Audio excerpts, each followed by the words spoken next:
cars. Happy birthday, belated. Thank you. Same day as my daughter. How was it? Actually, I was unfortunately ill. My other half had done some really nice planning, but most of it not quite well enough to no, go I out. thought you were going to say my other half did some really nice cooking, and therefore I got ill. Yeah, anyway, it was lovely to be at home. That's the best thing I can say. Okay, and how is it to be here? Because this is actually a circuit that both your drivers are fairly optimistic about, and they both finished in the top 10 in that first session. Don't believe a word they say. Sure. No, good. I think what we can see in that first session, the car's quick. It was quick in Montreal as well on Friday, but still just really tough to get actually the lap out of it consistently every time. So we could, but it took us a few attempts to get there. So we need to clear that up before we get into qualifying. James, big news as well coming out. You've signed an extension of your contract. We talk so much about driver extensions and less about TP extensions. I think it comes as not so much of a surprise, because when you signed on to this project, you always talked about the long-term vision and where you wanted to help take this team to. How do you reflect on it so far, and how excited are you about the future? Yeah, really.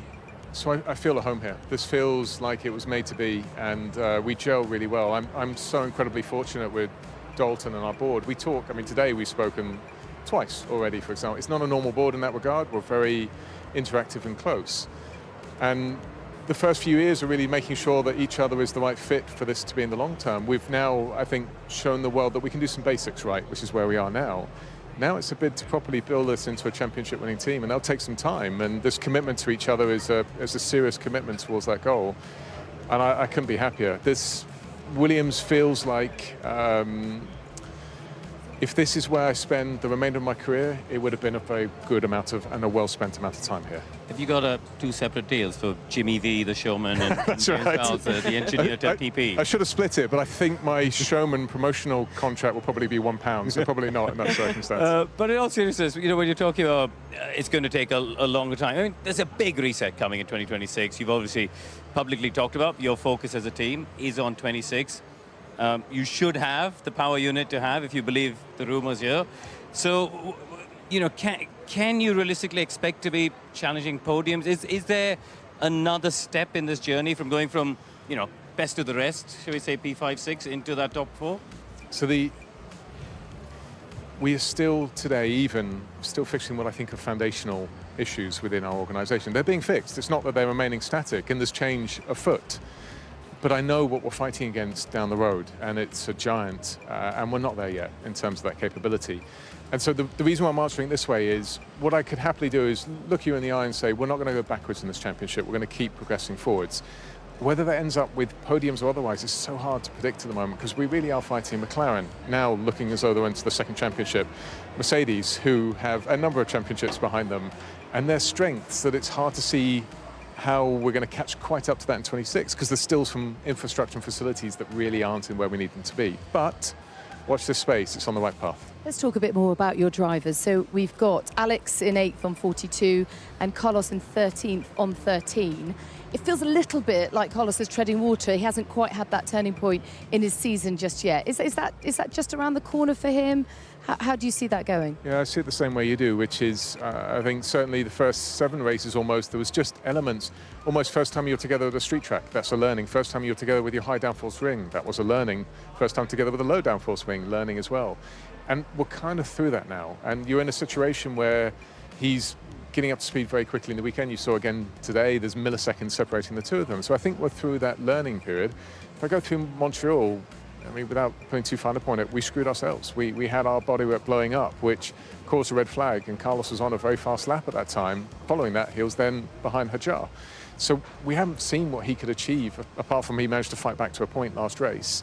But you should see, going forward, these races, Carlos really flying. He's had some bad luck, hasn't he? He has, but we've also seen this sort of something similar play out at Ferrari as well. In his first year, it took him a little bit of time to get up to speed and feel comfortable in the car. So we see that playing out again this year. But if you take out those learning curves that you're talking about, going to different tracks and everything that's happening, is there some sort of fundamental underlying point that you would say is the one thing that he needs to work on, or that he's focusing on to be more comfortable in the car and to get those performances? No, only because there never is, unfortunately, just one thing. I wish there was, but small details, for example, he's got a new seat here, which slightly puts him in a better position visually, comfort-wise, slightly better actually in terms of weight distribution as well. He's got, we started with a different sim program building up into here, which has caused him to be on a better part of the starting curve. He knows how our systems and structures work. I mean, we spent a lot of time together on Wednesday evening till late playing tennis. That might have helped him. But the reality behind it is it's never one thing, really. He's incredibly quick in the car. It's actually just making sure we're getting on the front foot at the beginning of the weekend. And I mean, it's hard to call it bad luck because we did it to ourselves, but it really is just having a clean sweep through qualifying in the race, and he'll deliver. I want to ask you about Alex because in Canada we heard in the race some frustration in his tone in terms of strategy. And to be honest, if you rewind over the last 18 months, it's happened on a few occasions where he almost feels like he doesn't know what's happening in the big picture of the race. And how have you reviewed that, or have you reviewed that, and just sort of taken the lessons that you had in Mercedes? You were in that position, calling strategy and working with the engineering group. Have you done any work around that? Yeah, quite a bit of work around it. So the team and the drivers went through specifically all of those comms from the race, because there's some real gold to be mined in there.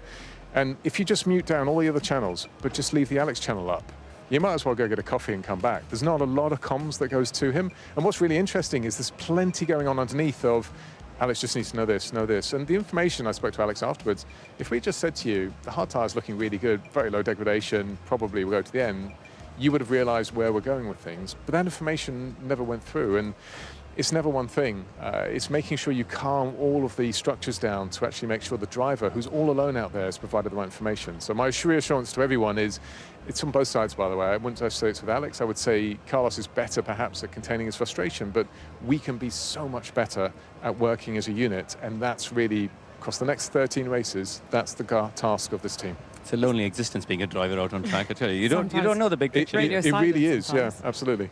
It's not lonely talking to you, though, because it's always great. We get so much information from you. So thank you for your time today. It's lovely to see you all. And have a great weekend. Thank you. Thanks, everyone. Thanks.